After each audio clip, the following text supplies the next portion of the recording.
November থেকে আপনারা জানেন এই এনুমারেশন প্রক্রিয়া এসআইআর এর অন্তর্ভুক্ত যা তা কিন্তু শুরু হয়েছে পশ্চিমবঙ্গে।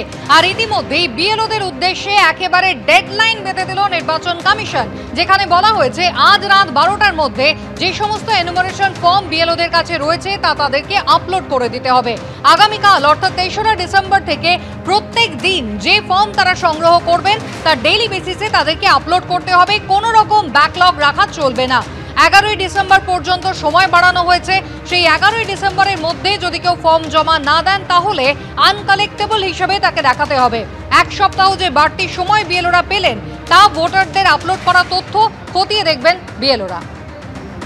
গোটা প্রক্রিয়ায় যদি কোনো ইচ্ছাকৃত ত্রুটি বিএলওদের থাকে তার জন্য কিন্তু তারা দায়ী থাকবেন।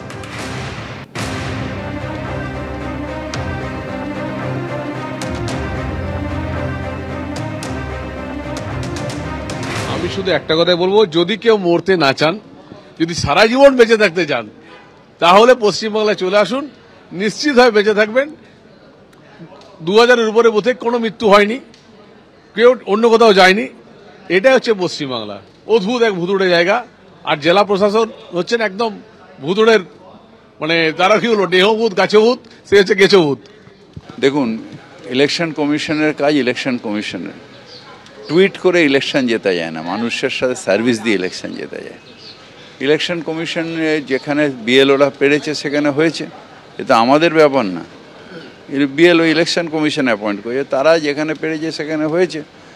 অনেক জায়গায় হয়নি, যেখানে সত্যি মানুষ মারা গেছে সেগুলো বাদ হয়েছে, কোথাও মানুষ চলে গেছে বাদ হয়েছে, আবার কোথাও মানুষ আছে, তো সেটাকে কি করে বাদ দেবে বিএলও? ওরা বলছে 2208টা বুথে নাকি কেউ চেঞ্জ হয়নি, কেউ মারা যায়নি, সেটাই দেখাচ্ছেন। এগুলো হলো ওদের হচ্ছে বাহানা, জানে ওখানে হেরে যাবে বা সব জায়গায় বাংলায় হারবে, এগুলো নিয়ে বাহানা করছে।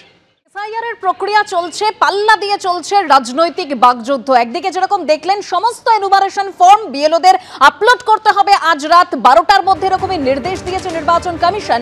অন্যদিকে 0 থেকে 20 জন যে মৃত এমন বুথের তথ্য আবার খতিয়ে দেখারও নির্দেশ দিয়েছে নির্বাচন কমিশন। যেরকম আপনাদের জানাচ্ছিলাম 2002 সালে যেসব ভোটারের বয়স 60 বছরের বেশি সেগুলিকে আবার খতিয়ে দেখতে হবে।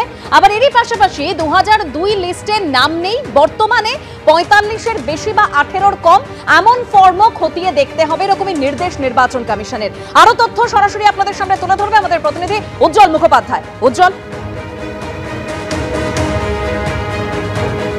একদম তাই, তুমি যেগুলো বলছিলে যে নয়া নির্দেশিকা জারি করেছে গতকাল নির্বাচন কমিশন, এবং তাতে তারা স্পষ্ট কতগুলি বিষয় উল্লেখ করেছেন। এক, যে কোনো কাজ ফেলে রাখা যাবে না, অর্থাৎ এতদিন পর্যন্ত গত 4 তারিখ থেকে যে ফর্মগুলো তারা কালেকশন করেছেন তার কাজ কিন্তু আজকের মধ্যে শেষ করতে হবে, অর্থাৎ কোনো পেন্ডিং কাজ থাকবে না, এটা হচ্ছে কমিশনের নির্দেশ। পাশাপাশি কালকের থেকে বিএলওরা বিভিন্ন বাড়িতে গিয়ে যে ফর্মগুলো তারা কালেকশন করবেন সেগুলো কিন্তু সঙ্গে সঙ্গে আপলোড করে দিতে হবে, অর্থাৎ 3 তারিখের কাজ 3 তারিখে শেষ করতে হবে, 4 তারিখের কাজ 4 তারিখে শেষ করতে হবে। এর পাশাপাশি আরও কতগুলি সতর্কতামূলক ব্যবস্থা তারা নিয়েছেন। যে সতর্কতামূলক ব্যবস্থায় বলা হচ্ছে যে যদি দেখা যায় যে কোনো একটি বুথে 0 থেকে 20 এই হচ্ছে মৃতের সংখ্যা, অর্থাৎ কেউ মারা যাননি অথবা 20 জনের কম মারা গেছেন, সেগুলোকে কিন্তু আরও একবার খতিয়ে দেখতে হবে।